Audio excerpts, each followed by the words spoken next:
आश्विन शुद्ध पौर्णिमेला कोजागिरी पौर्णिमा म्हणतात. 6 ऑक्टोबर रोजी कोजागिरी पौर्णिमा आहे. या रात्री लक्ष्मीपूजन करायचे असते व रास गरबा खेळत रात्रभर जागरण करायचे असते. या दिवशी देवी लक्ष्मी येऊन पाहते कोण जागे आहे. जो जागत असेल त्याला देवीचा आशीर्वाद मिळतो आणि खुद्द लक्ष्मीचा वरदहस्त म्हणजे धनसंपत्तीचा वर्षाव हे महत्त्व लक्षात घेऊन अनेक जण कोजागिरी पौर्णिमेचे व्रत करतात. कोजागिरी पौर्णिमेला जो कोणी जागृत असतो अशा जागृत माणसालाच लक्ष्मी प्राप्त होते. आळशी, प्रमादी, झोपाळू माणसापासून लक्ष्मी दूर राहते. कोजागिरी पौर्णिमेला चंद्र त्याच्या 16 कलांनी फुललेला असतो.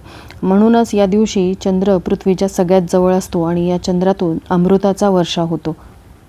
तर अशा या शुभ दिवशी काही उपाय घरामध्ये करावेत. तर असाच एक उपाय आपल्याला 6 ऑक्टोबर रोजी सकाळीच करायचा आहे. उंबरठ्यावरती ही एक वस्तू ठेवायची आहे.